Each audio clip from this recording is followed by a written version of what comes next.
Hello hello hello.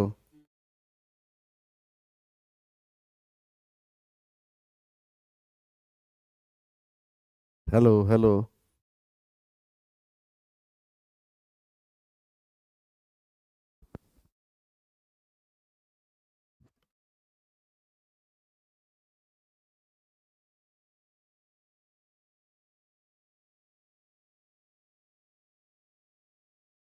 Hello hello.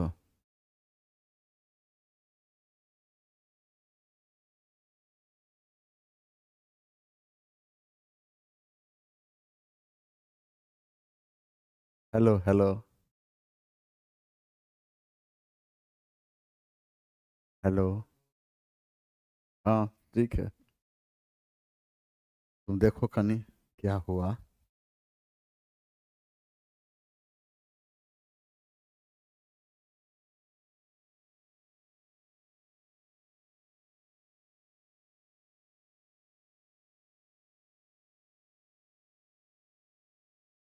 मेरा भी 39 number है।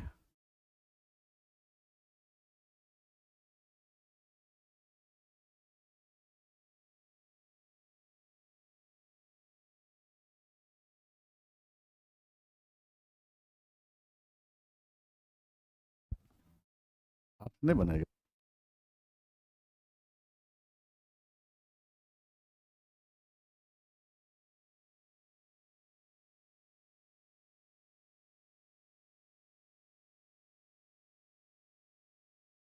हम्म। नहीं।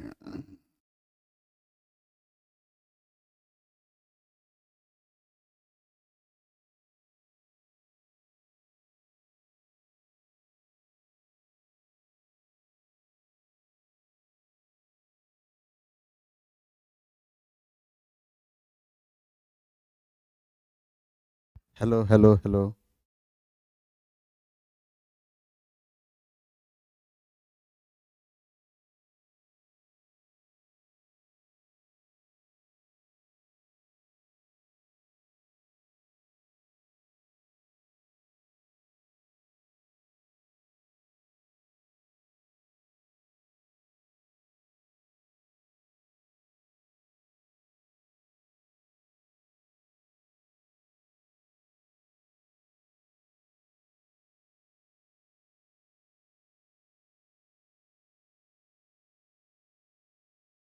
क्या हुआ? क्लास जब देखबे नहीं करेंगे, मैसेज तैसेज कुछ हो? हो गया। हम्म।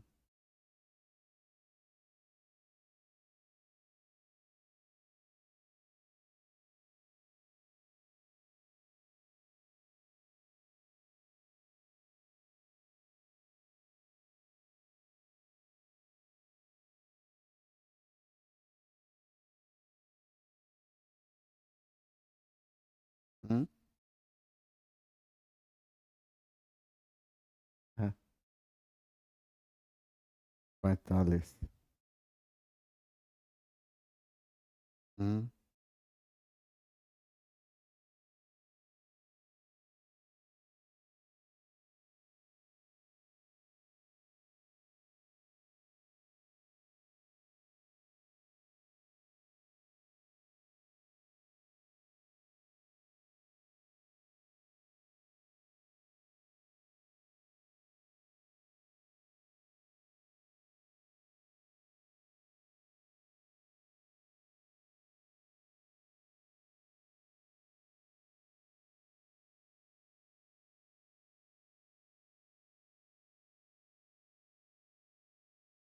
कर रही थी नहीं है, फाइनल करके दो ना तुम पहले।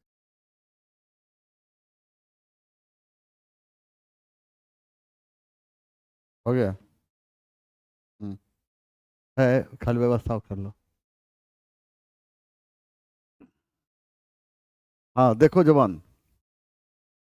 क्वेश्चन की ओर जब हम आ रहे हैं तो देखिए यहाँ पर पहले क्वेश्चन की ओर आते हैं।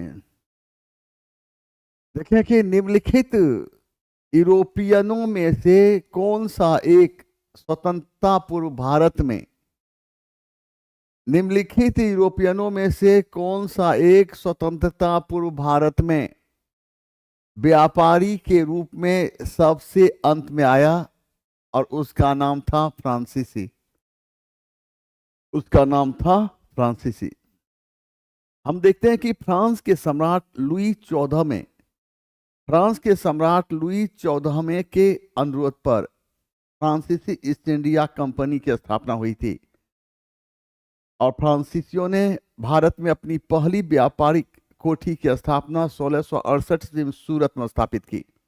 इस प्रकार फ्रांस के सम्राट लुई 14वें के मंत्री कोलबर्ट के अनुरोध पर फ्रांसीसी ईस्ट इंडिया कंपनी की स्थापना 1664 ईस्वी में हुई थी। तो वहीं फ्रांसीसियों ने भारत अपनी पहली व्यापारिक कोठी की स्थापना 1668 ईस्वी में सूरत में स्थापित की थी। फ्रांसीसियों ने 1690 से 91 ईस्वी में चंद्रनगर में अपनी व्यापारिक कोठी की स्थापना की थी।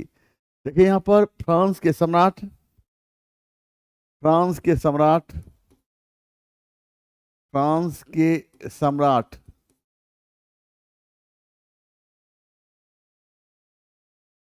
लुई 14वें के मंत्री कोलबर्ट के अनुरोध पर फ्रांसीसी ईस्ट इंडिया कंपनी की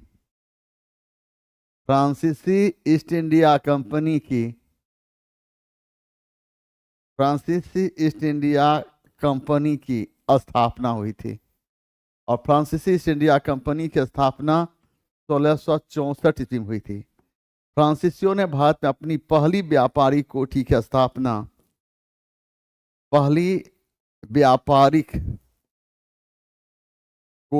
स्थापना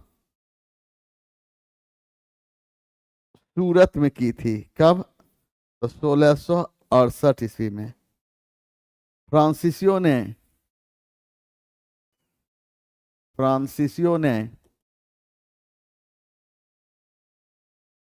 1690 से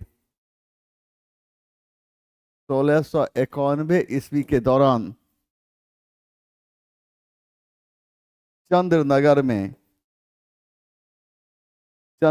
में अपनी व्यापारिक कोठी की स्थापना की थी और व्यापारिक कोठी को हम व्यापारिक कारखाना कहते हैं।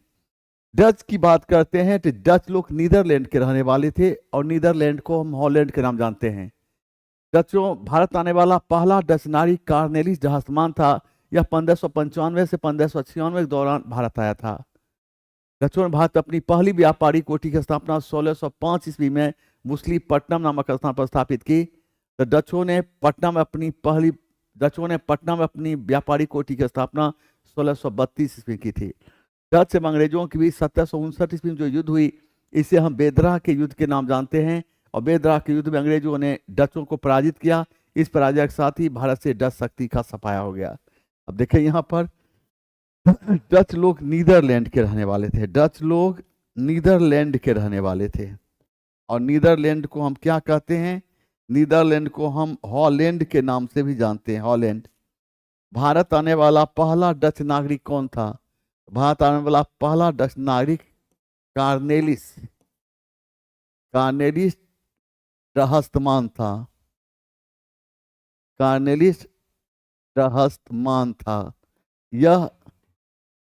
यह 1595 से 1596 के दौरान भारत आया था। डचों ने भारत अपनी पहली व्यापारिक कोठी की स्थापना 1605 ईस्वी में मुसलीपट्टनम नामक स्थान पर स्थापित की थी। डचों ने पटना में अपनी व्यापारिक कोठी की स्थापना 1632 ईस्वी में स्थापित की थी। कहाँ? तो पटना में। डच एवं अंग्रेजों के बीच 1759 ईस्वी में जो युद्ध हुई इसे क्या कहते हैं? इसे बेदरा के युद्ध कहते हैं। बेदरा के युद्ध। और बेदरा के युद्ध में क्या हुआ था? डच ने अंग्रेज को क्या किया था? बेदरा के युद्ध में अंग्रेजों ने डचों को पराजित किया। और इस पराजय के साथ ही भारत से डच शक्ति का सफाया हो गया। और जहां तक इंग्लिश की बात है तो ब्रिटेन के सम्राट जेम्स प्रथम ने अपने पहले राजदूत के रूप में कैप्टन हॉकिंस को भारत भेजा था। उस समय मुगल बादशाह जहांगीर था। ब्रिटेन सम्राट जेम्स प्रथम ने अपने दूसरे राजदूत के रूप में सर थॉमस रो को भारत भेजा था। तो ब्रिटेन सम्राट जेम्स प्रथम ने अपने पहले राजदूत के रूप में कैप्टन हॉकिंस को भारत भेजा था। उस समय मुगल बादशाह जहांगीर था। जहांगीर ने कैप्टन हॉकिंस को खान की उपाधि प्रदान की एवं उसे 400 का मनसब प्रदान किया था। ब्रिटेन सम्राट जेम्स प्रथम ने अपने दूसरे राजदूत के रूप में सर थॉमस रो को भारत भेजा था। उस समय भी मुगल बादशाह जहांगीर था। अंग्रेजों ने भारत में अपनी पहली व्यापारी कोठी की स्थापना 1608 ईस्वी में सूरत में लगाई। इससे मान्यता 1633 ईस्वी में मिली थी। अंग्रेजों ने पूर्वी भारत में अपनी पहली व्यापारी कोठी की स्थापना 1633 ईस्वी में उड़ीसा के बालासोर नामक स्थान पर स्थापित की थी। अंग्रेजों ने दक्षिण भारत में अपनी पहली व्यापारी कोठी की स्थापना 1611 ईस्वी में मुसलीपट्टनम नामक स्थान पर स्थापित की थी। देखिए यहाँ पर ब्रिटेन के सम्राट कौन था? ब्रिटेन सम्राट जेम्स प्रथम था। ब्रिटेन सम्राट जेम्स प्रथम। और ये अपने पहले राजदूत के रूप में किसको भारत भेजा था? कैप्टन हॉकिंस को। कैप्टन हॉकिंस को। उस समय मुगल बादशाह कौन था? जहांगीर था। जहांगीर। जहांगीर ने कैप्टन हॉकिंस को कौन? खान की उपाधि प्रदान की एवं 400 का मनसब प्रदान किया था। 400 का मनसब प्रदान किया था। ब्रिटेन की जब हम बात करते हैं तो ब्रिटेन सम्राट कौन था? तो जेम्स प्रथम था। जेम्स प्रथम। अपने दूसरे राजदूत के रूप में किसे भारत भेजा था? थॉमस रो को। थॉमस रो को। उस समय मुगल बादशाह कौन था? उस समय मुगल बादशाह ही जहांगीर था। अंग्रेजों ने भारत अपनी पहली व्यापारी कोठी कब लगाई? तो 1608 ईस्वी में। कहाँ लगाई? सूरत में। इसे मान्यता कब मिली? 1613 ईस्वी में। अंग्रेजों ने पूर्वी भारत अपनी पहली व्यापारी कब लगाई? 1633 ईस्वी में। कहाँ? तो उड़ीसा के बालासोर नामक स्थान पर। बालासोर नामक स्थान पर। अंग्रेजों ने दक्षिण भारत में अपनी पहली व्यापारी कब लगाई? 1611 ईस्वी में। कहाँ? तो मुसलीपट्टनम नामक स्थान पर। मुसलीपट्टनम नामक स्थान पर।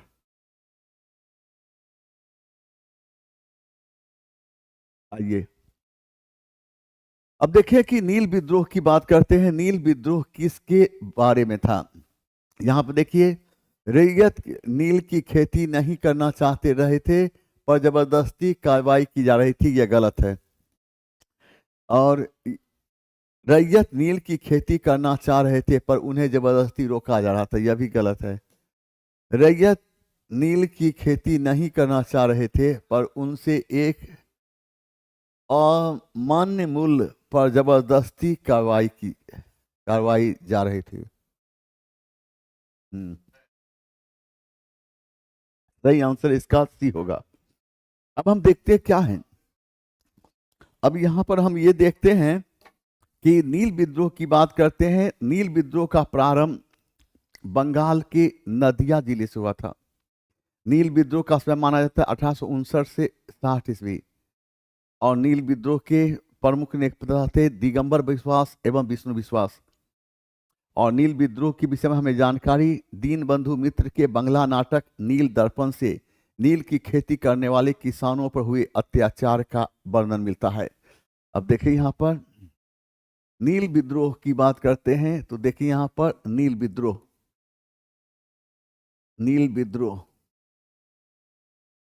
का समय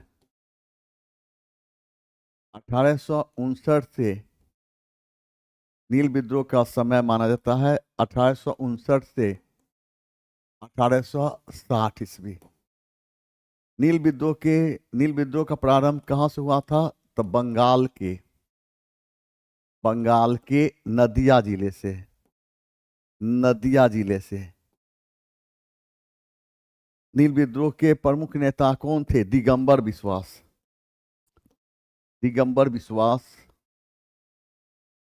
एवं विष्णु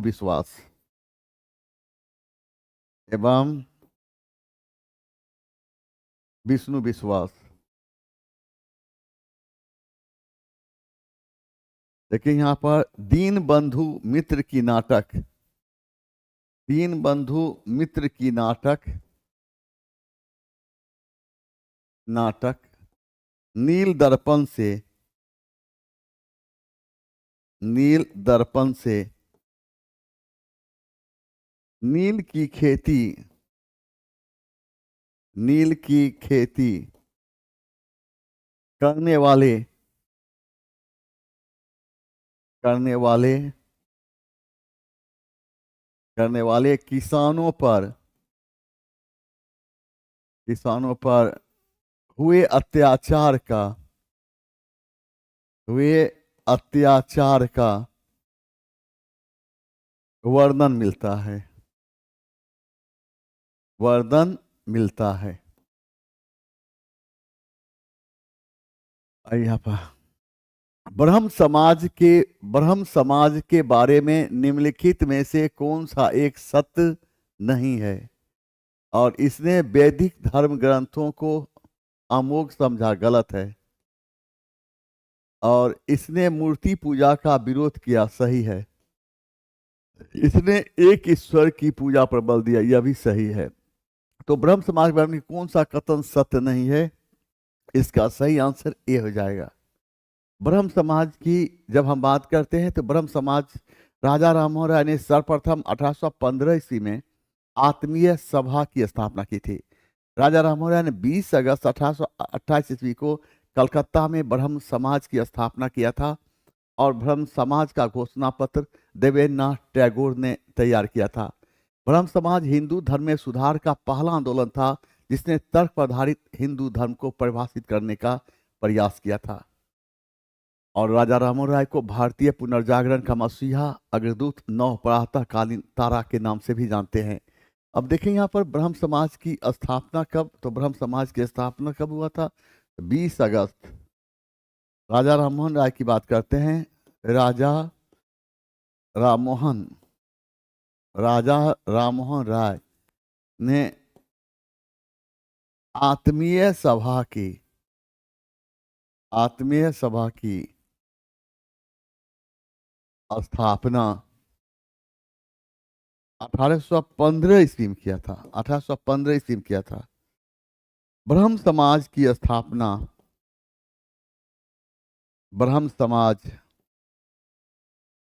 की स्थापना 20 अगस्त, 20 अगस्त 1828 ईस्वी को कलकत्ता में हुआ था। ब्रह्म समाज का घोषणा पत्र कौन तैयार किया था? ब्रह्म समाज का घोषणा पत्र देवेंद्रनाथ टैगोर ने तैयार किया था। देवेंद्रनाथ, देवेंद्रनाथ टैगोर ने तैयार किया था। ब्रह्म समाज, ब्रह्म समाज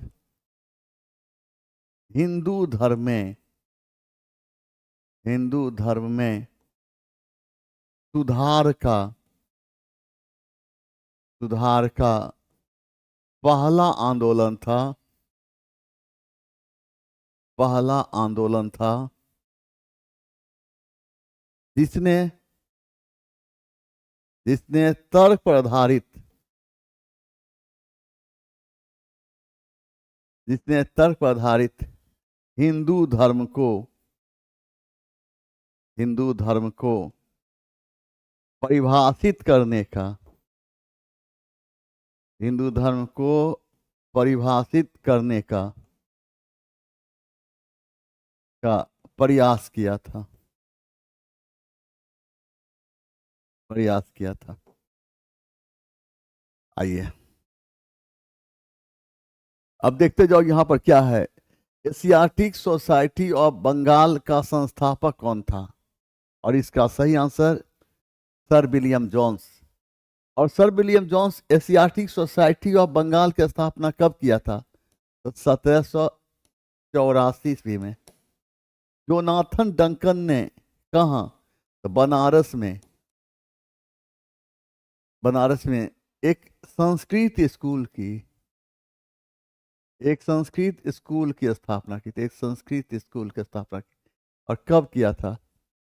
1791 ईस्वी में। वॉरेन हेस्टिंग्स ने कब? 1781 ईस्वी में। कहाँ? कलकत्ता में। क्या किया था? कलकत्ता में एक मदरसा की स्थापना किया था, एक मदरसा की स्थापना किया था। अब देखो 1857 के विद्रोह का बिहार में 15 जुलाई 1857 से 20 जनवरी 1858 तक केंद्र था। कौन था? जगदीशपुर केंद्र था। ठीक है। और जगदीशपुर के जमींदार कौन थे? बाबू वीर कुंवर सिंह। बाबू वीर कुंवर सिंह। बिहार के विद्रोह को दबाने का श्रेय किसको जाता है? बिहार के विद्रोह को दबाने का श्रेय अंग्रेज किसको जाता है? अंग्रेज विंसेट टेलर एवं अय्यर को जाता है। टेलर एवं अय्यर को जाता है। 1857 के विद्रोह का बिहार में 15 जुलाई 1800, ये तो हो गया था। नंबर 6 में सुरेंद्रनाथ बनर्जी ने निम्नलिखित में से किसने बंगाल के विभाजन के विरोध में हुए आंदोलन का नेतृत्व किया था? तो सुरेंद्रनाथ बनर्जी ने किया था। अब यहाँ पर सुरेंद्रनाथ बनर्जी ने किया था। स्वदेशी आंदोलन कब प्रारंभ हुआ था कि लॉर्ड कर्जन के समय में 19 जुलाई 1905 ईस्वी को बंगाल विभाजन की घोषणा की गई थी। 19 जुलाई 1900 और लॉर्ड कर्जन के समय में 19 जुलाई 1905 ईस्वी को बंगाल विभाजन की घोषणा की गई थी। लेकिन बंगाल का विधिवत रूप से विभाजन 16 अक्टूबर 1905 ईस्वी को हुई थी। बंगाल विभाजन के विरोध में 7 अगस्त 1905 ईस्वी को स्वदेशी आंदोलन प्रारंभ किया गया था और स्वदेशी आंदोलन का नेतृत्व सुरेंद्रनाथ बनर्जी ने किया था। तो यहाँ पर देखिए कि लॉर्ड कर्जन के समय में कौन? लॉर्ड कर्जन के समय में 19 जुलाई 1905 ईस्वी को बंगाल विभाजन की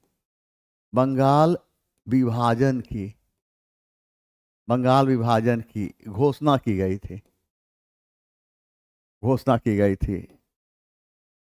बंगाल का विधिवत रूप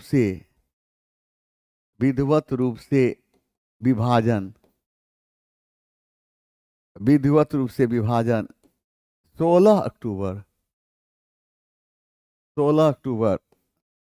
1905 ईस्वी को हुई थी। बंगाल विभाजन के विरोध में 7 अगस्त 1905 ईस्वी को, कौन सा 5 ईस्वी को, स्वदेशी आंदोलन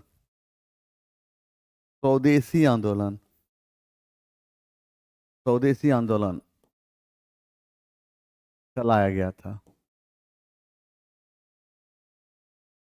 सी आर दास को हम किस नाम से जानते हैं? सी आर दास को हम देश बंधु के नाम जानते हैं, देश बंधु। और सीएफ एंड्रयूज को हम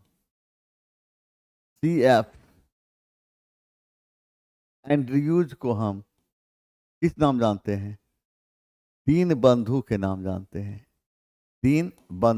जानते हैं। आशुतोष मुखर्जी कौन थे? ये शिक्षाविद थे। कौन थे? शिक्षाविद थे।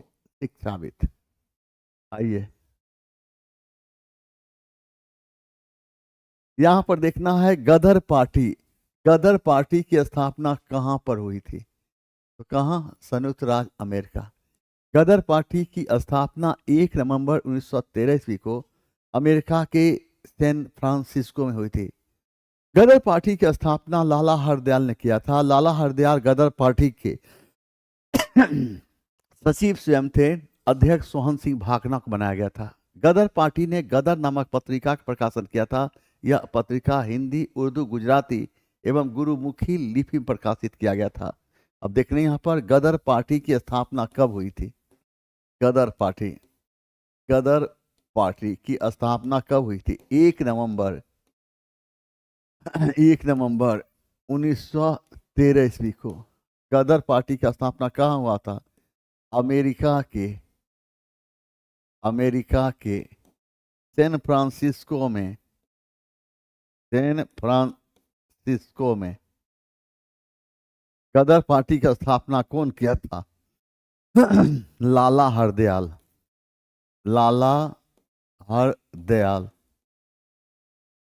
गदर पार्टी के सचिव लाला हरदयाल गदर पार्टी के क्या थे? सचिव थे। तो अध्यक्ष किसको बनाया गया था? अध्यक्ष बनाया गया था सोहन सिंह भाकना को। सोहन सिंह भाकना को। गदर का अर्थ क्या होता है? गदर का अर्थ होता है विद्रोह।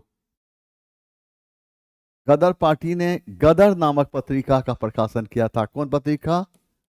गदर नामक पत्रिका का प्रकाशन किया था। नामक पत्रिका। तो गदर नामक पत्रिका का प्रकाशन किसमें किया गया था? हिंदी, उर्दू, गुजराती एवं गुरुमुखी लिपि में याद रखना है। फ्रांस की बात करते हैं तो याद रखना, फ्रांसीसी क्रांति के समय कौन सा नारा दिया गया था? स्वतंत्रता, समानता एवं बंधुत्व का। स्वतंत्रता, समानता एवं बंधुत्व का।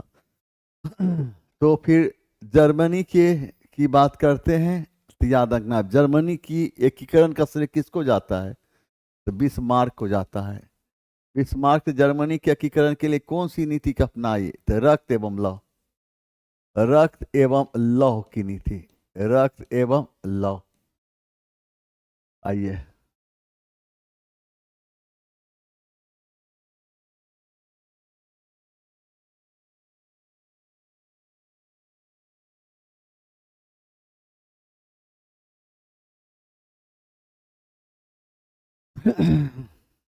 आइए यहाँ पर निम्नलिखित में से भारतीय राष्ट्रीय कांग्रेस के किस अधिवेशन में महात्मा गांधी ने प्रथम बार भाग लिया था?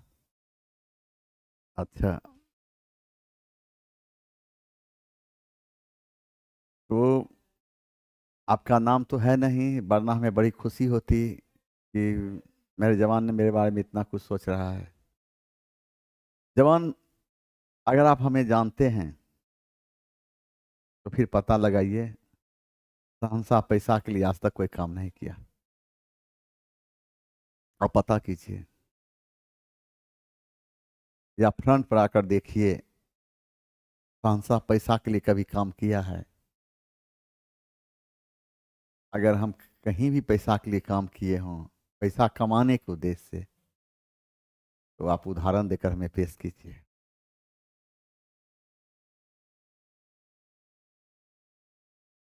कभी नहीं। वरना अगर पैसा कमाने की सोचते हम, तो हम ये तो बोलने की आवश्यकता नहीं है, हम में भी प्रतिभा की कमी नहीं। हम पढ़ाना जानते हैं, बिजनेस करना नहीं जानते हैं। हम पढ़ाना जानते हैं, बिजनेस करना नहीं जानते, और हम भगवान से चाहते भी नहीं हमें यह तरीका है। जैसा हम हैं वैसा ही अच्छा है। भगवान करे हमें जो पढ़ा रहे हैं इसमें और शानदार चमक आ जाए, लेकिन पैसा कमाने नहीं आए, इम हम खुश है। समझा? हाँ, पैसा चाहिए, इतना बस इतना चाहिए जो किसी से मांगना नहीं पड़े। लेकिन भगवान इस तरह का बुद्धि कभी नहीं दे कि हम पैसा कमाने के लिए पढ़ाएं। जब आपने टोका है तो मूड अच्छा था, इसलिए हमने आपके प्रश्न का जवाब दे दिया। नहीं नहीं नहीं नहीं, बहुत खुशी हुई। आप मेरे बारे में इतना सोचे, इस बात लेकर मैं आश्चर्य भी लगा। कोई नहीं आज तक पूछा था, लेकिन बहुत खुशी हुई आपने इतना पूछा, और तहे दिल से हम आपको शुक्रिया अदा करते हैं। और हम कहते हैं हर मुराद आपकी पूरी हो, हर मुराद आपकी पूरी हो। शहंशाह ने आपको कह दिया तो आपकी मुराद पूरी होगी, तो फिर होगी, पूरी होगी तो होगी। समझा जमान रे? बस शहंशाह बोल दिया तो बोल दिया, समझा? इसलिए कोई अति नहीं है, याद रखना।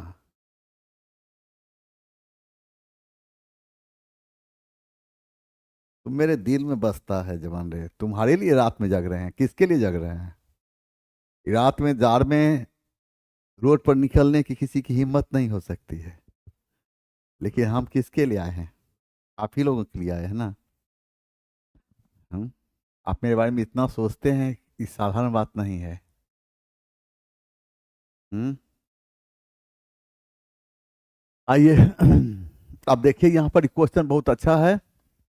निम्नलिखित में से निम्नलिखित में से भारतीय राष्ट्रीय कांग्रेस के किस अधिवेशन में महात्मा गांधी ने प्रथम बार भाग लिया था? और इसका सही आंसर क्या है? और 1901 का कलकत्ता अधिवेशन, और और ये 1901 के कलकत्ता अधिवेशन की अध्यक्षता कौन किया था? ई कौन किया था? ई दिनसा वाचा। ठीक है, याद रखना है। अब हम देखते हैं 1916 के लखनऊ अधिवेशन की अध्यक्षता कौन किया था? अंबिका चरण मजूमदार। अंबिका चरण चरण मजूमदार। 1920 के नागपुर अधिवेशन की अध्यक्षता कौन किया था? विजय राघवाचार्य। विजय राघवाचार्य ने किया था। समझिए? आइए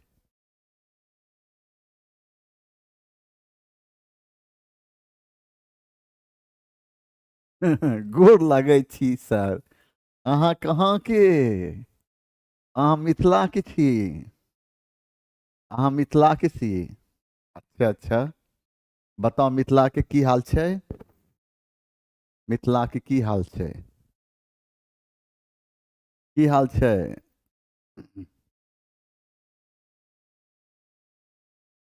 सीतामढ़ी के छी? अच्छा अच्छा, सुपौल से?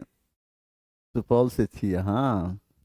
अब देखिए, गांधी जी की मृत्यु पर किसने कहा था हमारे जीवन से प्रकाश चला गया? और ये बोले थे कौन? जवाहरलाल नेहरू। अब डॉक्टर राजेंद्र प्रसाद की बात करते हैं, तो इनके पिता का नाम क्या था? महादेव सहाय। क्या नाम था? महादेव सहाय। यानी हम ऐसे करते, इनमें ऐसा सी लिया जाए जो क्वेश्चन पूछते हैं। और इन्होंने जिस पुस्तक की रचना किया, इसका नाम था India divided. India divided. India divided. 11 दिसंबर 1946 ईस्वी को संविधान सभा का इन्हें अस्थाई अध्यक्ष चुना गया था। अस्थाई अध्यक्ष चुना गया था। संविधान सभा का अस्थाई अध्यक्ष चुना गया था डॉक्टर राजेंद्र प्रसाद को। तो आपको मालूम ही होगा, 9 दिसंबर 1946 में संविधान सभा की पहली बैठक दिल्ली के संसदीय पुस्तकालय भवन में हुई थी। और संविधान सभा की पहली बैठक में डॉक्टर सच्चिदानंद सिन्हा को संविधान सभा का अस्थाई अध्यक्ष चुना गया था। और वहीं पर 11 दिसंबर 1946 ईस्वी को दिल्ली के संसदीय पुस्तकालय भवन में संविधान सभा की दूसरी बैठक हुई थी। और संविधान सभा की दूसरी बैठक में और डॉक्टर राजेंद्र प्रसाद को संविधान सभा का अस्थाई अध्यक्ष चुना गया था। ठीक ना? तो अभी राधा कृष्ण को बारे में जान ही रहे हैं, भारत के पहले उपराष्ट्रपति थे। अब यहाँ पर है कि सांप्रदायिक अधिनिर्णय की घोषणा के पश्चात निम्नलिखित में से किसे संपादित किया गया?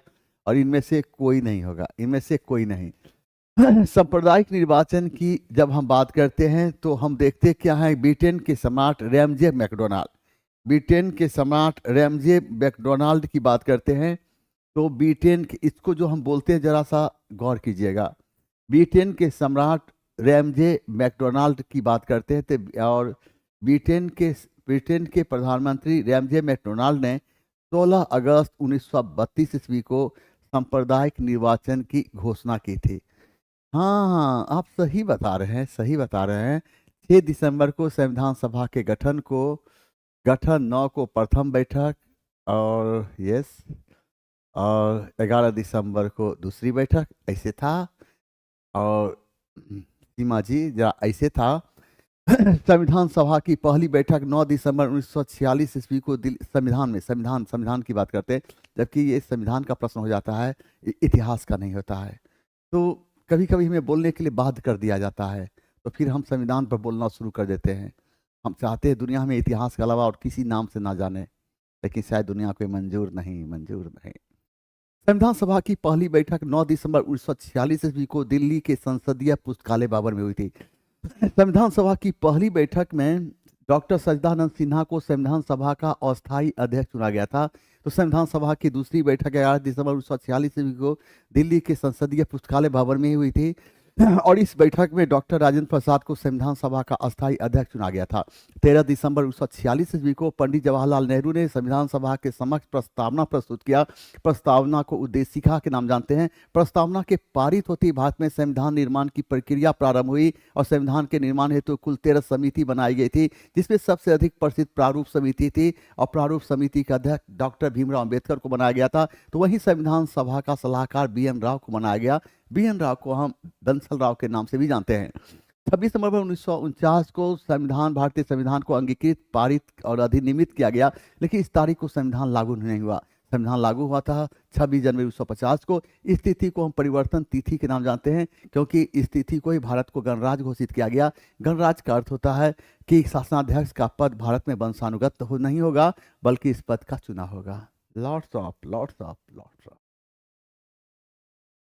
हाँ, तो यहाँ पर थे सांप्रदायिक अधिनिर्णय की बात हो रही है, तो हम देखते हैं कि ब्रिटिश प्रधानमंत्री रैमजे मैकडोनाल्ड ने 16 अगस्त 1932 ईस्वी को सांप्रदायिक निर्वाचन की घोषणा की थी। और सांप्रदायिक निर्वाचन के साथ हिंदुओं से पृथक और हरिजनों के लिए अलग निर्वाचन की व्यवस्था की गई। सांप्रदायिक निर्वाचन की घोषणा के समय महात्मा गांधी पूना के यरवदा जेल में बंद थे। गांधी और अम्बेडकर के बीच 26 सितंबर 1932 ईस्वी को जो समझौता हुई थी, इसे हम पूना समझौता या पूना पैक्ट के नाम जानते हैं। पूना पैक्ट में गांधी की तरफ से हस्ताक्षर मदन मोहन मालवीय ने किया था, और पूना पैक्ट को कराने में महत्वपूर्ण भूमिका निभाया था राजगोपालाचारी और राजगोपालाचारी जयकुर एवं तेज बहादुर सप्रू ने महत्वपूर्ण भूमिका निभाया था। इतना ही नहीं, प्रांतीय विधानसभा में सीटों की संख्या में 71 बढ़ाकर 148 कर दिया गया, तो केंद्रीय विधानसभा में सीटों की संख्या में 18% की वृद्धि की गई। अब यहाँ पर आपसे प्रश्न ऐसे पूछा जाएगा, ब्रिटिश प्रधानमंत्री कौन था जो सांप्रदायिक निर्वाचन की घोषणा की? उसका नाम था रैमजे मैकडोनाल्ड। तो रैमजे मैकडोनाल्ड ने सांप्रदायिक निर्वाचन की घोषणा कब की? 16 अगस्त 1932 ईस्वी को। सांप्रदायिक निर्वाचन की घोषणा का तहत क्या हुआ? हिंदुओं से पृथक हरिजनों के लिए अलग निर्वाचन की व्यवस्था की गई थी। अलग निर्वाचन की व्यवस्था की गई थी। उसमें महात्मा गांधी कहाँ थे? पूना के। महात्मा गांधी कहाँ थे? पूना के यरवदा जेल में बंद थे। पूना के यरवदा जेल में बंद थे। तो गांधी और अम्बेडकर के बीच क्या हुआ था? तो 26 सितंबर गांधी और अम्बेडकर बीच सितंबर 1932 ईस्वी को जो पैक्ट हुआ उसे क्या कहा गया? उसे पूना पैक्ट कहा गया। इसे पूना समझौता कहा गया। इस समझौता में गांधी की तरफ हस्ताक्षर कौन किया था? मदन मोहन मालवीय। पूना पैक्ट को कराने में महत्वपूर्ण भूमिका कौन निभाया था? राजगोपालाचारी राजगोपालाचारी, जयकर, तेज बहादुर,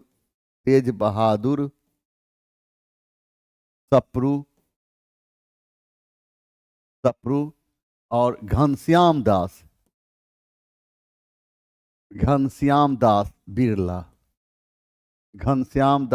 बिरला। और पुनः प्रांतीय विधानसभा में सीटों की संख्या में वृद्धि कितनी कर दी गई?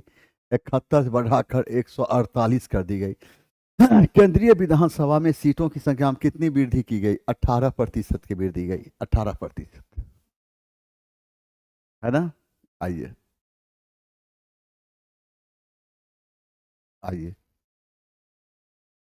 अब देखिए यहां पर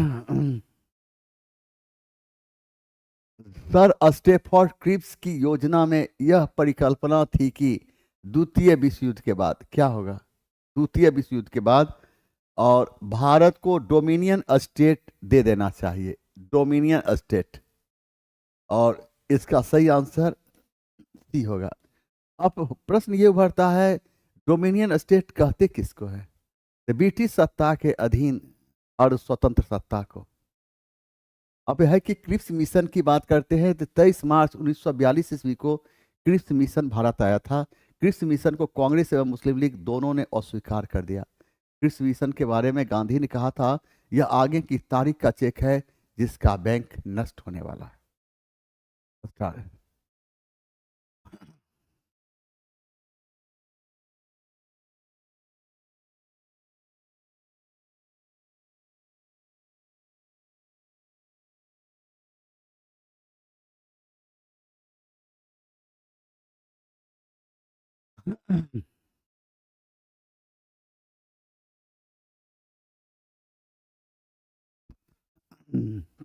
अब देखिए यहाँ पर 23 मार्च 1942 ईस्वी को, 23 मार्च 1942 ईस्वी को कौन? क्रिप्स मिशन भारत आया। क्रिप्स मिशन भारत आया और क्रिप्स मिशन को क्या हुआ? कांग्रेस एवं मुस्लिम लीग, कांग्रेस एवं मुस्लिम लीग दोनों ने अस्वीकार कर दिया, दोनों ने अस्वीकार कर दिया। गांधी ने क्रिप्स मिशन के बारे में क्या कहा था? यह आगे की तारीख का चेक है, यह आगे की तारीख का चेक है जिसका बैंक नष्ट होने वाला है,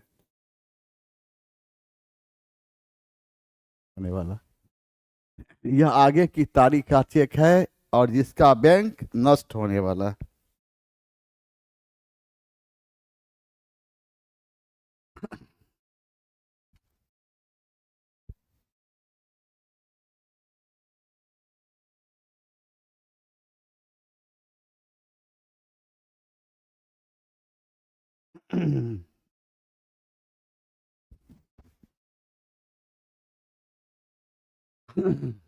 आप आइए, all India states peoples conference का गठन कब हुआ था? इसका गठन 1927 में हुआ था। कब हुआ था? वर्ष 1927 ईस्वी में। और इसका कहाँ? तो मुंबई में। कहाँ? मुंबई में हुआ था, मुंबई। हिस्ट्री की जब बात करते हैं, क्या है विथ डिटेल्स डिस्कशन। हिस्ट्री है, हिस्ट्री।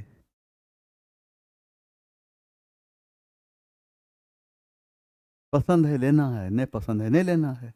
इसके लिए इतने सोचना किस बात का है? हाँ, आ जाओ।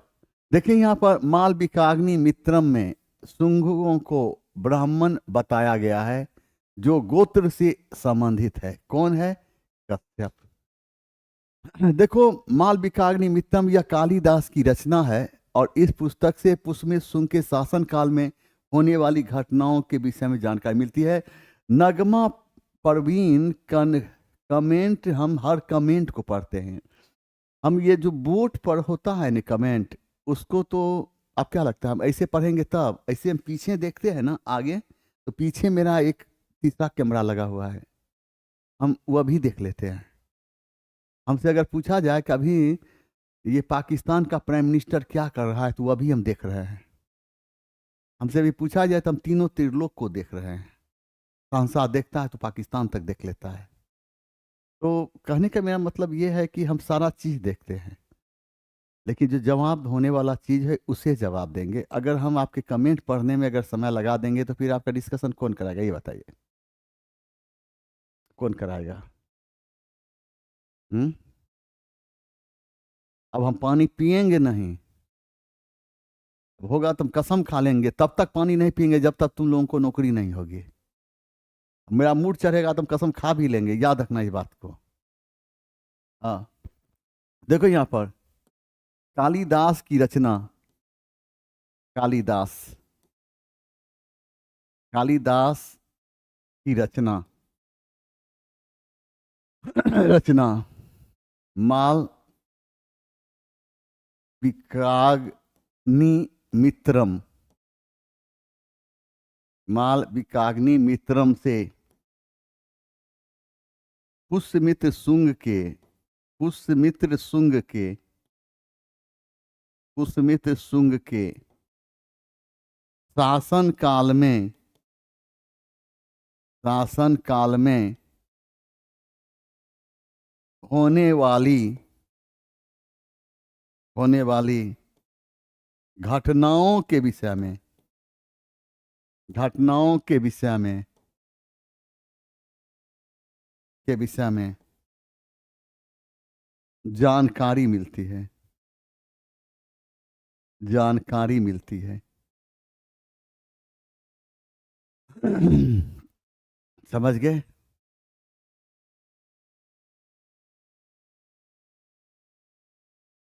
आगे बढ़ जाए, आ जाओ। देखो, कलहन द्वारा रचित राजतरंगिणी निम्नलिखित में से किससे संबंधित है? किससे संबंधित है? और इसका सही आंसर है कश्मीर के इतिहास से। कलहन की रचना, कलहन की रचना राजतरंगिणी, और ये संस्कृत में लिखी गई है, और इस पुस्तक से कश्मीर के इतिहास के विषय में जानकारी मिलती है। इसी पुस्तक से पता चलता है कि अशोक ने कश्मीर में श्रीनगर नामक नगर का निर्माण कराया था।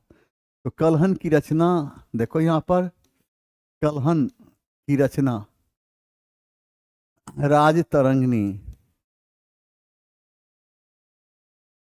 किस भाषा में लिखी गई है? संस्कृत में।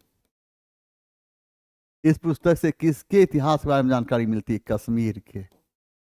इस पुस्तक से पता था अशोक ने कश्मीर में क्या, श्रीनगर नामक नगर का, श्रीनगर नामक नगर का निर्माण कराया था।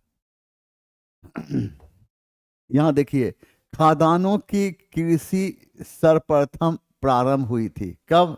तो नौपाषाण काल में, नौपाषाण काल। तो अब हम नौपाषाण काल में क्या देखते हैं? मानव सभ्य हो गया था। अब वह समझने लगा मेरा अपना कौन है, पराया कौन है। अब मानव के जीवन में अस्थायित्व आ गया था, वह एक जगह रहने लगा। मानव जो है अब बर्तन के रूप में मुख्य रूप से और मिट्टी के बर्तन का प्रयोग करने लगा, उसको सजाना भी अब जान गया। चाक का प्रयोग से पूरी तरह से परिचित हो गया। पहिया की जानकारी पूरी तरह से हो गई, और अग्नि की पूरी तरह से जानकारी हो जाने के कारण नवपाषाण काल में लोगों के जीवन में क्रांतिकारी परिवर्तन आई। समझिए, क्रांतिकारी परिवर्तन आई। खट खट खट खट खट खट बहा लगा, यानी आग ने मनुष्य के जीवन को बदल दिया।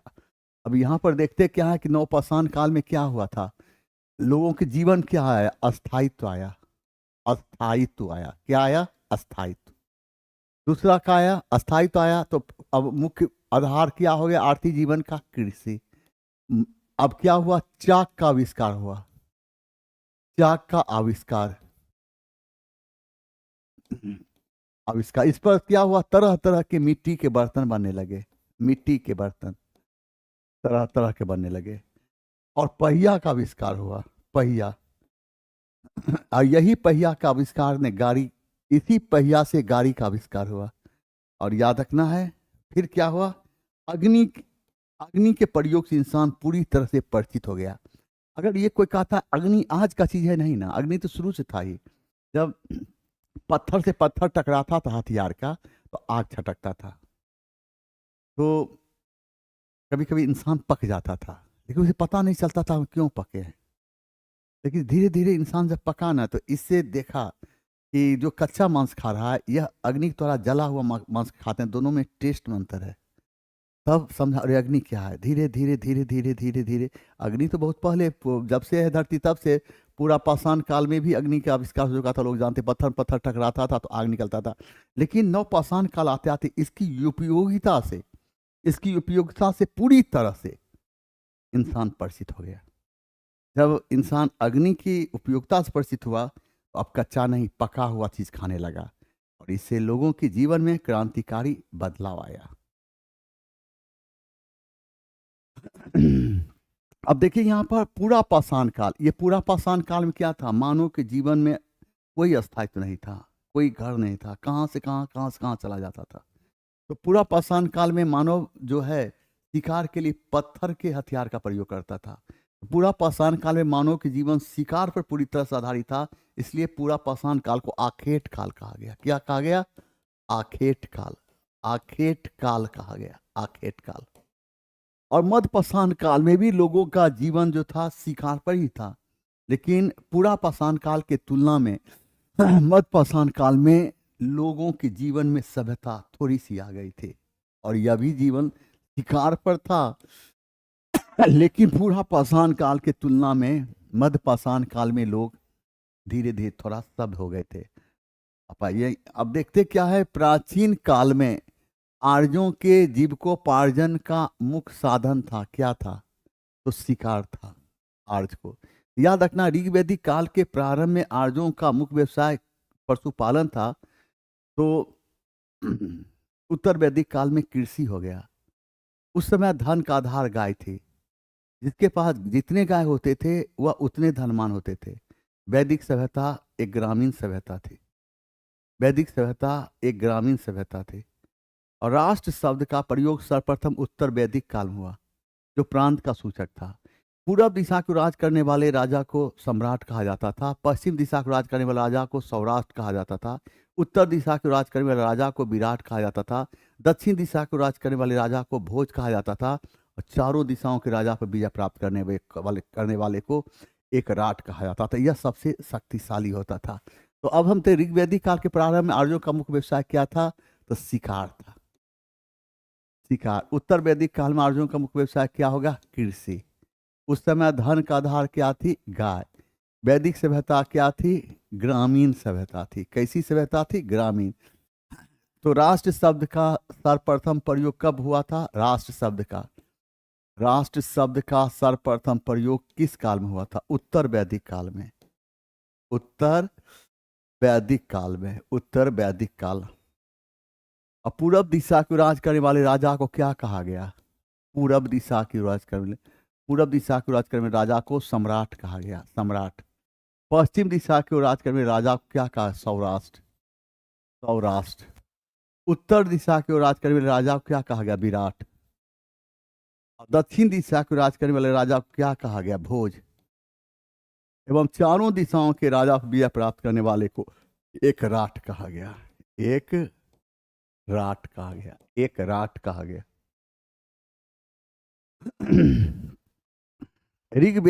ऋग्वेद काल में जनता निम्न में से मुख्यतः किसमें विश्वास करती थी, तो किसमें विश्वास करती थी, तो बलि एवं कर्मकांड में, बलि एवं कर्मकांड में। ऋग्वेद से हम देखते हैं आर्यों के, ऋग्वेद में विभिन्न देवताओं के स्तुति में गाए गए मंत्रों का संग्रह मिलता है। ऋग्वेद से आर्यों की संस्कृति के विषय में जानकारी मिलती है। ऋग्वेद में 10 मंडल एवं 1028 सूक्त थे। सूक्त दोहा को कहा गया। अब देखें यहाँ पर ऋग्वेद से ऋग्वेद से आर्यों के संस्कृति के विषय में, संस्कृति के विषय में, संस्कृति के विषय में जानकारी मिलती है, जानकारी मिलती है। ऋग्वेद में, ऋग्वेद में विभिन्न देवताओं के, विभिन्न देवताओं के, विभिन्न देवताओं के स्तुति में, स्तुति में गाए गए मंत्रों का, गाए गए मंत्रों का संग्रह मिलता है, मंत्रों का संग्रह मिलता है। ऋग्वेद में कितने, ऋग्वेद में, ऋग्वेद में 10 मंडल एवं 1028 सूक्त हैं, 1028 सूक्त हैं।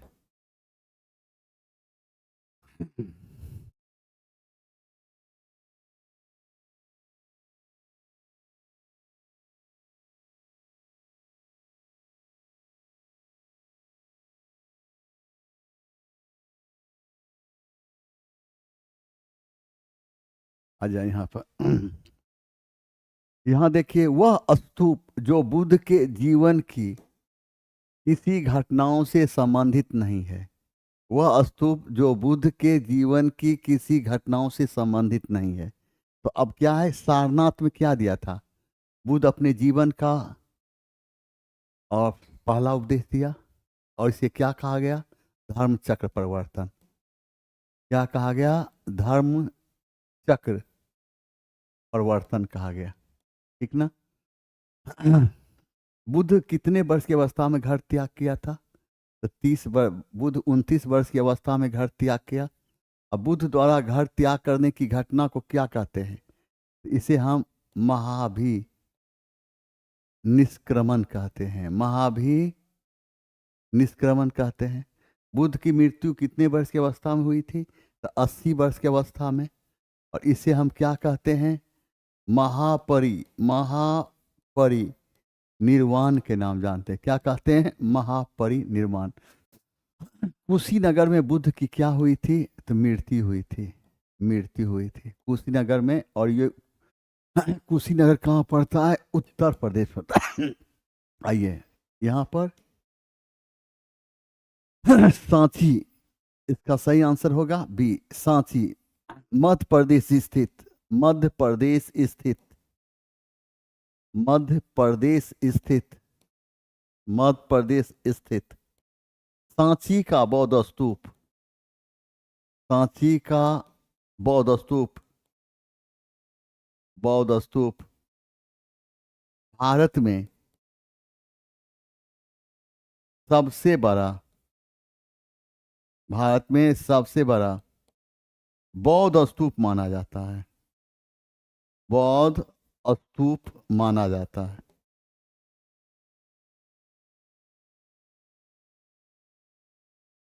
अब बताइए, अब यहाँ पर बताना है, मेरे जवान कोई दिक्कत है, 23 से थोड़ा सा बात कर लेते हैं। जवान 23 से बोलो, देखो तुम्हारा ही मैसेज देख रहे हैं हम अपने मोबाइल से, जल्दी बोलो, बोलो, बोलो तो, जल्दी बोलो। देखिए, देख, कुछ नहीं बोला ना, हेलो, नहीं बोला, नहीं बोल। देखो यहाँ पर निम्नलिखित, निम्नलिखित अभिलेखों में से किसमें अशोक का नामोल्लेख हुआ है, याद रखना है। और ये किसका है, तो गुर्जरा अभिलेख। अशोक के बात करते हैं तो गुर्जरा अभिलेख कहाँ है, मध्य प्रदेश में। अरोरा कहाँ है, उत्तर प्रदेश में। ब्रह्मगिरी है कहाँ, कर्नाटक में, कर्नाटक। अशोक के अभिलेखों में अशोक का नाम देवानाम प्रियदर्शी एवं राजा मिलता है। देवानाम प्रिय का अर्थ होता है जो ईश्वर को प्रिय हो, और प्रियदर्शी का अर्थ होता है जो देखने में खूबसूरत हो। अशोक के लिए अशोक नाम का उल्लेख मास्की एवं गुर्जरा अभिलेख में हुआ है। मास्की वर्तमान समय में कर्नाटक में स्थित है, तो वहीं गुर्जरा अभिलेख वर्तमान समय में मध्य प्रदेश में स्थित है। अब देखें, अशोक के लिए अशोक अभिलेखों में अशोक को किस नाम से पुकारा गया है? देवानाम प्रिय, देवानाम प्रिय, देवानाम प्रिय, प्रियदर्शी एवं राजा मिलता है, एवं राजा मिलता है। देवानाम प्रिय का अर्थ होता है जो ईश्वर को प्रिय हो, और प्रियदर्शी का अर्थ होता है जो देखने में खूबसूरत हो। अशोक के लिए अशोक नाम को उल्लेख मास्की एवं गुर्जरा अभिलेख में मिलता है। मास्की एवं गुर्जरा अभिलेख में मिलता है। और मास्की कहाँ है? कर्नाटक में, कर्नाटक में। और गुर्जरा अभिलेख कहाँ है? मध्य प्रदेश में। ठीक है, आप आइए यहां देखिए, उत्तरी तथा उत्तरी पश्चिमी भारत में सर्वाधिक संख्या में तांबे के सिक्कों को जारी किया था। कौन किया था? कुषाण ने किया था। कौन किया था? कुषाण किया था। एकदम डिस्कशन को लिखिए जनाब, डिस्कशन को लिखिए आप, बैठ कर लिखिए। आप सोकर यहां पर बैठे हुए हैं, डिस्कशन को लिखिए, सुनिए नहीं, हाँ सुनिए जरूर और लिखिए भी। अगर आप लिखते नहीं है, सिर्फ सुनकर रह जाते हैं, तो याद रखिए आपका रिजल्ट 2-3 नंबर से रुकेगा। तब अधिकांश उसी का 2-3 नंबर से रिजल्ट रुक गया है जो डिस्कशन मेरा लिखा नहीं था। हम लिख सकते हैं, आप नहीं लिख सकते हैं। भले उठ कर बैठो, जार लगता है इन्हीं को, गांती बांधे हुए है। देखो यहां पर, भारत में सर्वप्रथम सोने का सिक्का कौन चलाया था? भारत में सर्वप्रथम सोने का सिक्का हिंद यवन काल में चलाया गया। भारत में सबसे अधिक शुद्ध सोना का सिक्का किस काल में चलाया गया? कुषाण काल में। और भारत में सबसे अधिक सोने का सिक्का किस काल में चलाया गया था? गुप्त काल में।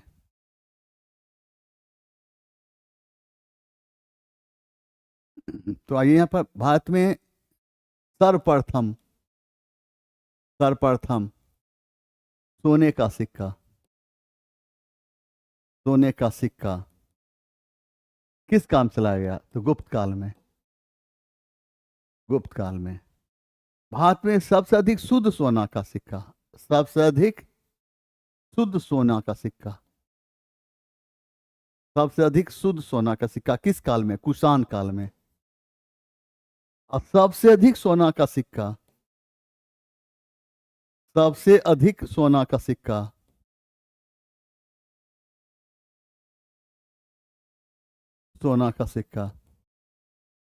किस काल में चला था? गुप्त काल में।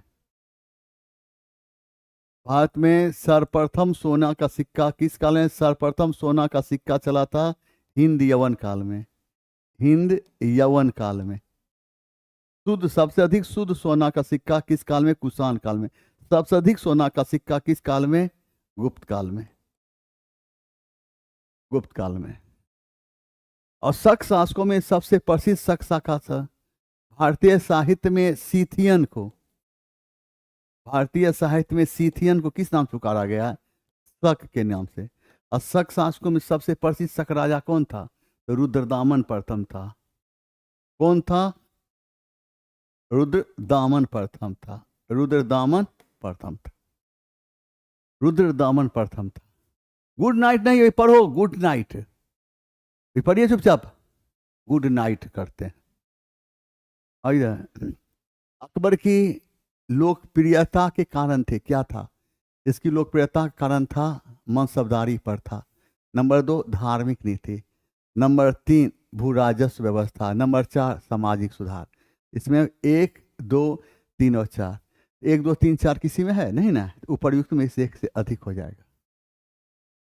मुगल काल में भूमि कर उपज का 1/3 भाग लिया जाता था।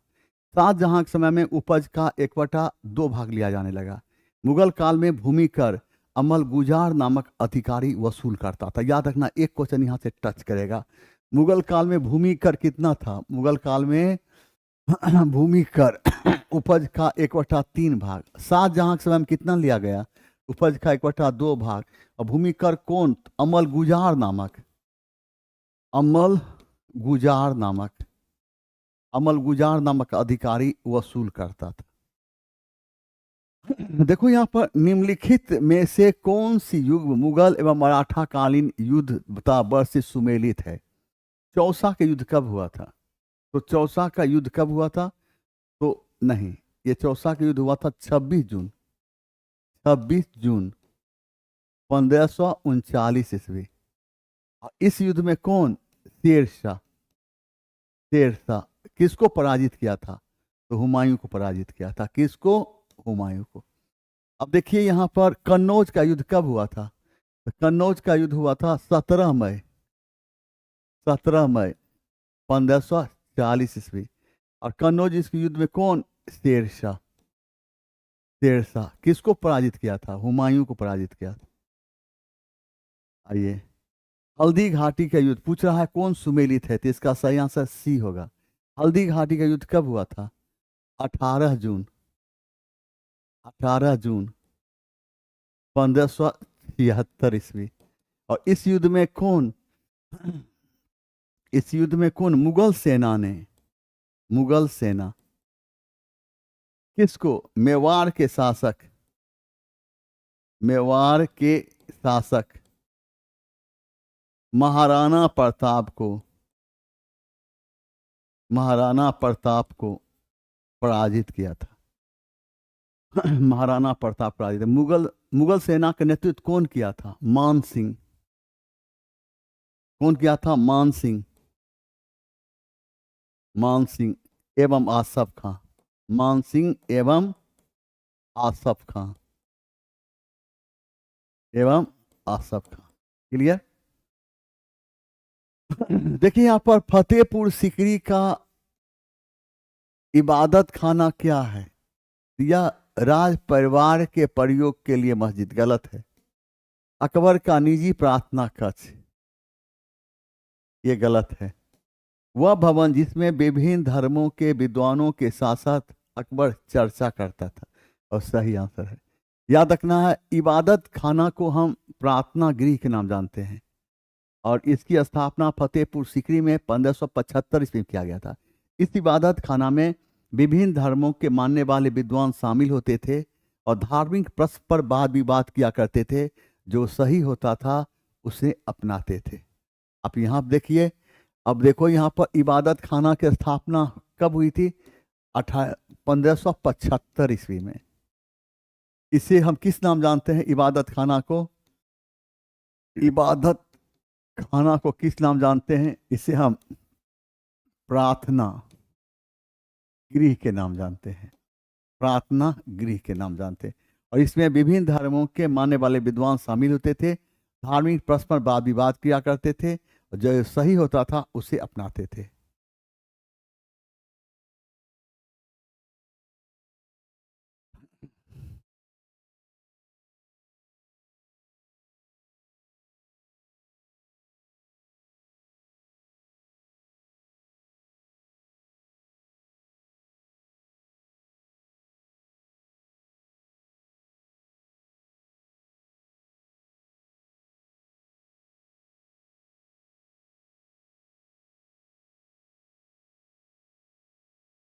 पंद्रह 35 देखते हैं।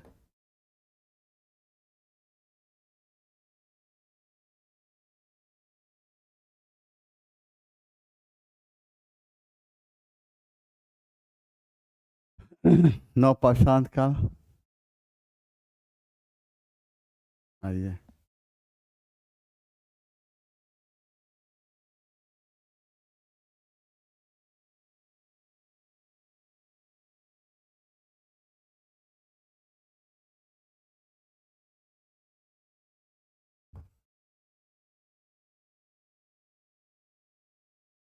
अब देखिए नीचे दो कथन दिए गए हैं, जिनमें से एक कथन ए और दूसरे को कारण कहा गया है।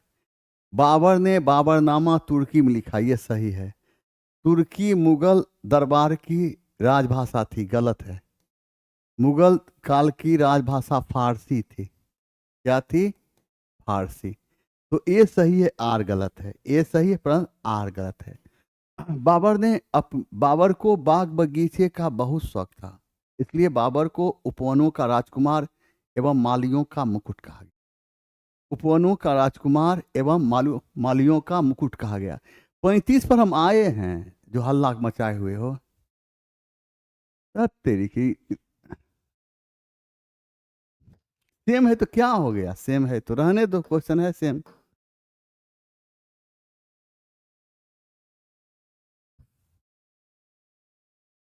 क्या है सिर? कहाँ है सेम तुम बोल रहा है?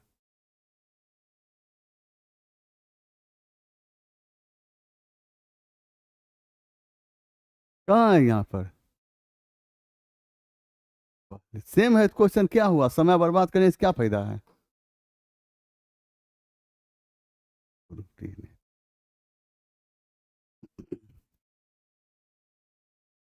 बाबर को बाग बगीचा, बहुत खाली इतना मैसेज करता है, जब पूछेंगे तो कुछ नहीं। देखो यहाँ पर, बाबर को बाग बगीचे का बहुत शौक था, इसलिए बाबर को उपवनों का राजकुमार एवं मालियों का मुकुट कहा गया। देखो हम क्या बोलते, इसको सुनो ना तुम, खाली रटता है। बाबर को बाग बगीचे का बहुत शौक था, इसलिए बाबर को उपवनों का राजकुमार एवं मालियों का मुकुट कहा गया। बाबर अपनी आत्मकथा में अपने चित्रकार बिहजाद का उल्लेख किया। सुन सुन। और बिहजाद को पूर्व का राफेल कहा गया। बाबर अपनी आत्मकथा में विजयनगर के शासक कृष्णदेव राय का उल्लेख किया और उनकी वीरता का भी प्रशंसा किया। देखिए यहाँ पर, बाबर को बाग बगीचे का बहुत शौक था, इसलिए बाबर को क्या कहा गया? उपवनों का राजकुमार। उपवनों का राजकुमार, राजकुमार एवं क्या कहा गया? एवं मालियों का मुकुट, एवं मालियों का मुकुट कहा गया। मालियों का मुकुट कहा गया, ठीक ना? अब देखिए यहाँ पर, बाबर ने अपने चित्रकार किसका? बिहजाद का उल्लेख किया अपनी आत्मा में, बिहजाद। और बिहजाद को क्या कहा गया? पूर्व का राफेल। पूर्व का राफेल कहा गया, पूर्व का राफेल। बाबर अपनी आत्मकथा में विजयनगर के शासक किसका उल्लेख किया है? कृष्णदेव राय। कृष्णदेव राय का उल्लेख किया। किसका? कृष्णदेव राय। आइए देखो, लेनिन ने अपनी अप्रैल थीसिस द्वारा जो मांगे रखी थी, उसमें निम्नलिखित में कौन सी शामिल नहीं है? तो अप्रैल, लेनिन की अप्रैल थीसिस को अप्रैल थीसिस क्यों कहा गया? क्योंकि यह अपनी मांग अप्रैल में प्रारंभ किया, इसलिए इसे अप्रैल थीसिस कहा गया। और अप्रैल 1917 में, कब? अप्रैल 1917 में। इसमें 3 मांगे थी। पहला क्या? युद्ध को समाप्त किया जाए, ठीक है। दूसरा क्या? दूसरा क्या था? जमीन किसानों के हवाले कर दिया जाए। दूसरा, यह भी सही है। तो इसमें कौन सा मिले? इसका सही आंसर बी होगा। ये सही नहीं था। उद्योग को मजदूरों के हवाले, ये नहीं था। तीसरा मांग में क्या था? तो तीसरा मांग था बैंकों का राष्ट्रीयकरण। क्या था? तो बैंकों का राष्ट्रीयकरण। बैंकों का राष्ट्रीयकरण। बैंकों का राष्ट्रीयकरण। अब देखिए, पहले विश्व युद्ध के दौरान रूसी सिपाही के बारे में क्या सत्य है, याद रखिएगा। और शाही रूसी सेना को रूसी स्टीम लोडर कहा जाता था। क्यों? उसकी विशालता को देखते हुए, ठीक है। यह दुनिया की सबसे बड़ी सशस्त्र सेना थी, यह भी सही है। इसका ए और बी दोनों सही है। कहीं पर है? नहीं है। ए है, बी है, ए और बी दोनों सही है। इसका सही आंसर उपर्युक्त में से एक से अधिक होगा। अब देखिए, हिटलर ने जर्मन युवाओं के लिए खेल कूद की सिफारिश क्यों की थी? तो यह युवाओं में हिंसा और आक्रामकता की भावना को पैदा करता था। और ऐसे सेना को, ऐसे व्यक्ति को हम सेना में शामिल करेंगे तो जांबाज सिपाही घोषित हो गया। ये जांबाज सिपाही घोषित होगा। बात समझ रहे हैं ना? तो हिटलर का पूरा नाम क्या था? एडोल्फ हिटलर था। एडोल्फ हिटलर था। हिटलर। हिटलर को जर्मनी का चांसलर कब बनाया गया था? 1933 ईस्वी में। अपने पद पर कब रहा था? 1945 ईस्वी तक रहा था। हिटलर ने क्या नारा दिया था? एक राष्ट्र, एक राष्ट्र, एक नेता। एक राष्ट्र, एक नेता। हिटलर की आत्मकथा को हम किस नाम जानते हैं? मीन कैंप, मीन कैंप के नाम जानते हैं। और इसका अर्थ क्या होता है? मेरा संघर्ष, मेरा संघर्ष।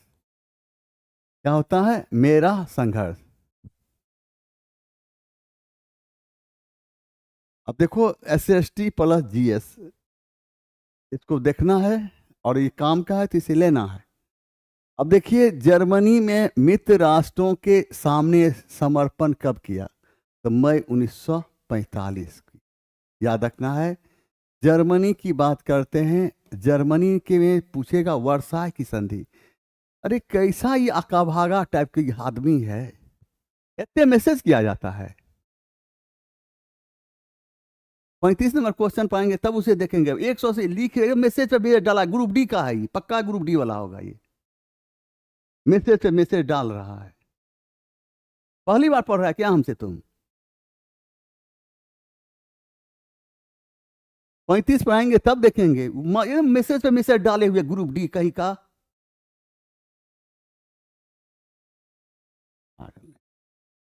देखो, जर्मनी का बात करते हैं तो जर्मनी वर्साय की संधि कब किया था? ये मारे हुए है ग्रुप डी कहीं का।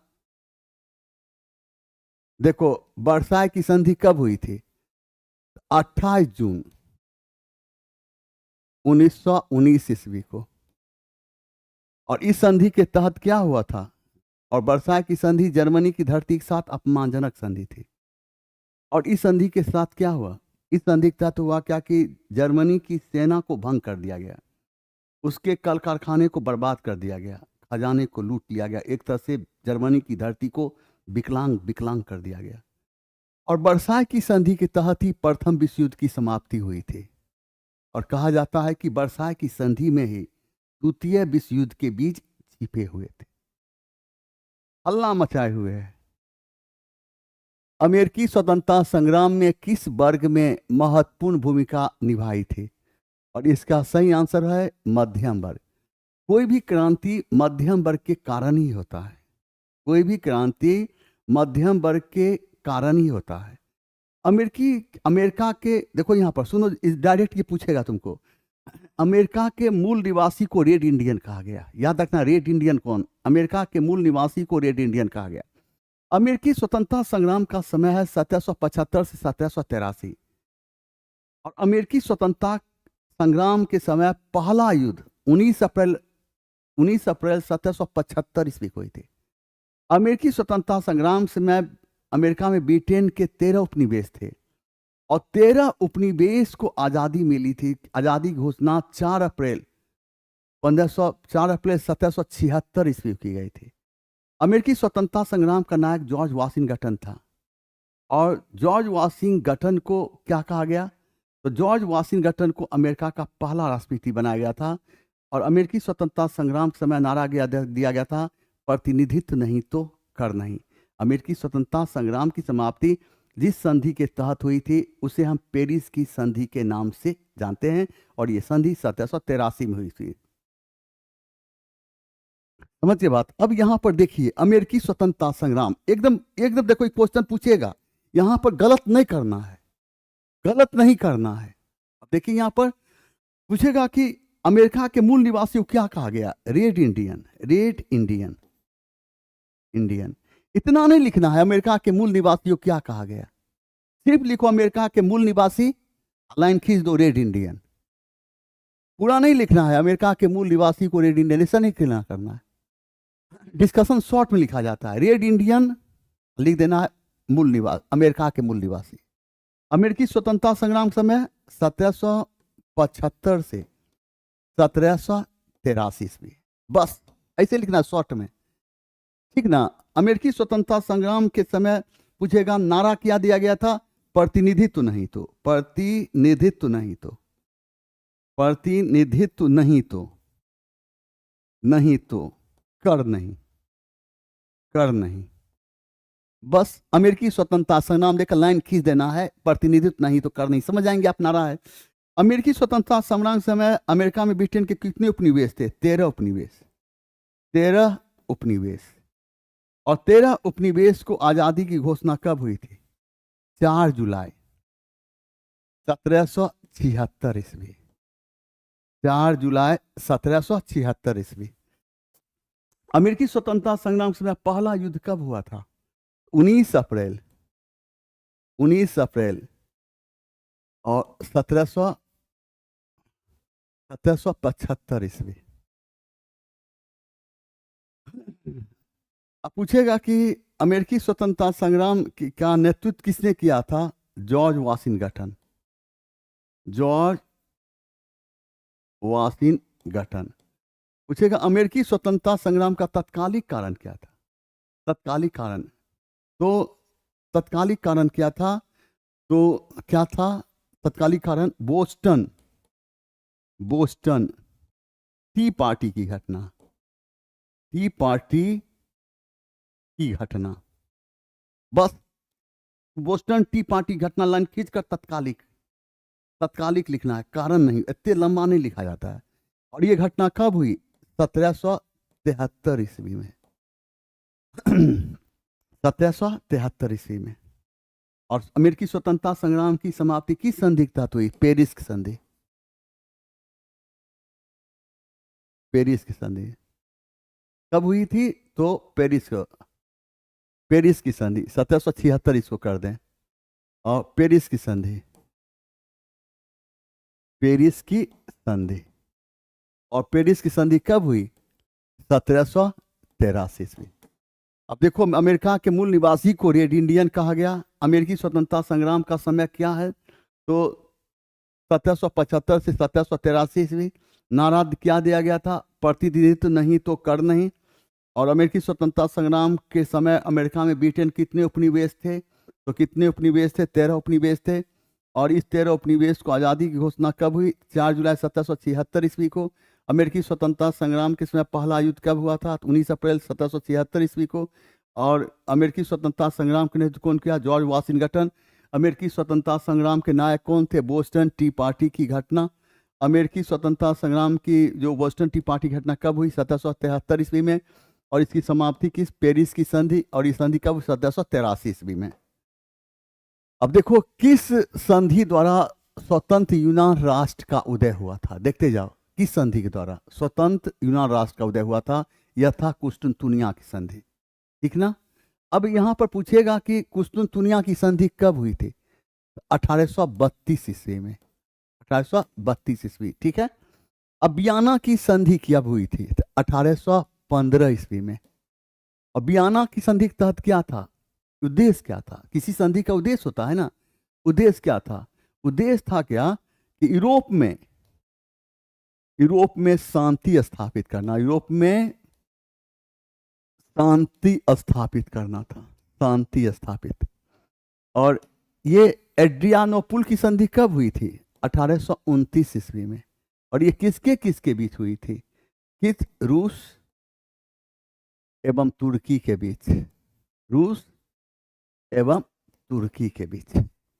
आइए, निम्नलिखित में से किस युद्ध के परिणाम स्वरूप जर्मनी का एकीकरण हुआ था? सेडोवा का युद्ध। कौन सा? सेडोवा का युद्ध। और ये युद्ध कब हुई थी? 1870 ईस्वी में। और ये युद्ध किसके बीच हुई थी? फ्रांस एवं पर्सा के बीच। फ्रांस एवं पर्सा। और इस युद्ध में किसकी जीत हुई थी? तो फ्रांस की। इसमें किसकी जीत हुई थी? पर्सा की। हार किसकी हुई? तो फ्रांस की। याद रखना है। क्रीमिया का युद्ध का समय क्या है? तो क्रीमिया का युद्ध क्या है? क्रीमिया का युद्ध 1854 से लेकर 1856 ईस्वी। और ये क्रीमिया युद्ध में एक तरफ कौन था? एक तरफ रूस था। दूसरी तरफ कौन था? ब्रिटेन, तुर्की एवं फ्रांस था। पर्सा और डेनमार्क युद्ध कब हुआ था? 1864 ईस्वी में। 1864 ईस्वी में। आप आइए, यूनानी स्वतंत्रता आंदोलन के दौरान कौन ब्रिटिश कवि शहीद हुए थे। तो कौन हुए थे? Lord Brian. और यूनान को स्वतंत्रता कब मिली थी? यूनान को स्वतंत्रता कब मिली थी? कब मिली थी? 1832 ईस्वी को। 1832 ईस्वी को। देखिए, यूरोप पर मित्र देशों के आक्रमण का कोड नाम क्या था? और कोड नाम क्या था? Operation Overlord. क्या नाम था? देखिए यहां पर ऑपरेशन ओवरलॉर्ड।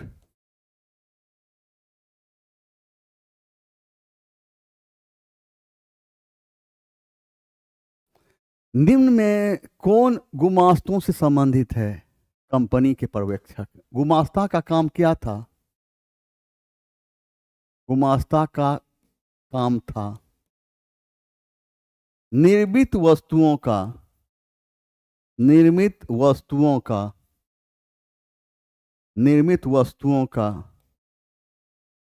निरीक्षण करना।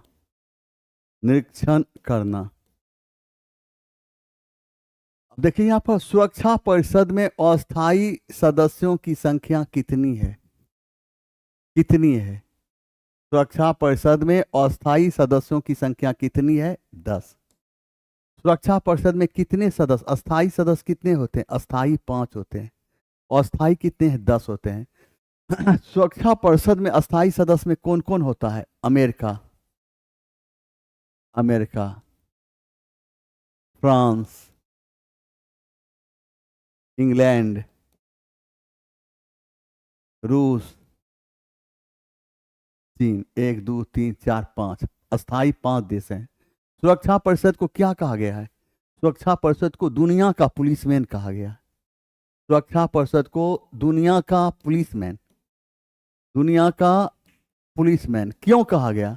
क्योंकि इसी का काम है अंतर्राष्ट्रीय शांति एवं सुरक्षा स्थापित करना, इसलिए इसे दुनिया का पुलिसमैन कहा गया। महावीर स्वामी की मृत्यु निम्नलिखित में से किस नगर में हुई थी? तो किस नगर में? पावापुरी में हुई थी। तो महावीर स्वामी की मृत्यु पावापुरी में कब हुई थी? तो 72 वर्ष की अवस्था में। और कब?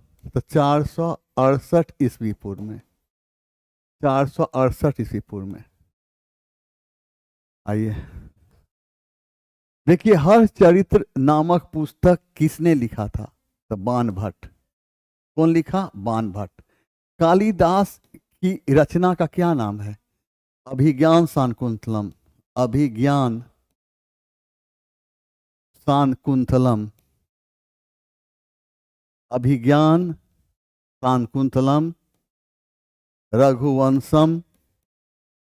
रघुवंशम, कुमार संभव, मेघदूत, ऋतु संहार।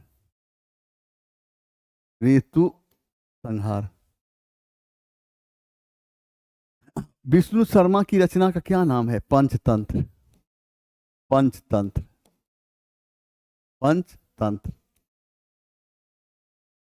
शेरशाह का मकबरा निर्मित है। कहाँ है शेरशाह का मकबरा निर्मित? सासाराम में। शेरशाह का वास्तविक नाम क्या था? फरीद। पिता का नाम क्या था? हसन सूर।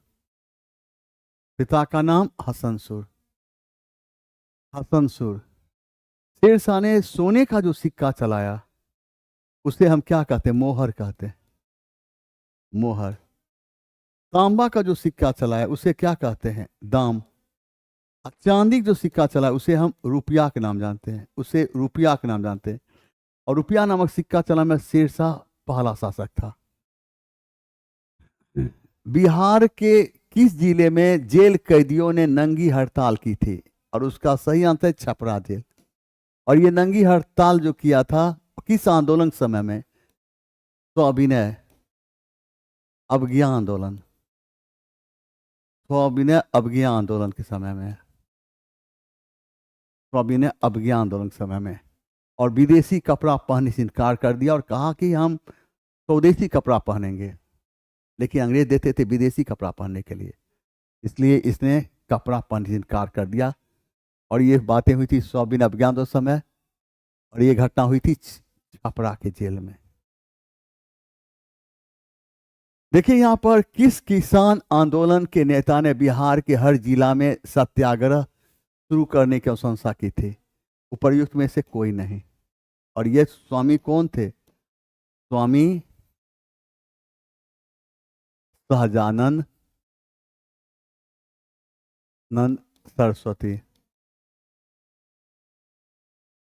स्वामी सहजानंद सरस्वती अखिल भारतीय स्वामी सहजानंद सरस्वती। इन्होंने कहा लखनऊ में अखिल भारतीय किसान समिति का, अखिल भारतीय किसान सभा का गठन कब किया? 1936 में किया था। कहाँ? लखनऊ में किया था। इसके अध्यक्ष स्वयं थे। तो महासचिव किसको बनाया गया था? महासचिव एनजी रंगा को। एनजी रंगा को। अब बोलो, अब जवान बताना है। कैसे हो जवान? 23 से जल्दी बताओ कैसे हो, जल्दी बताओ जवान, मैसेज करो। 23 से बताना है, जल्दी बताओ। कोई दिक्कत है?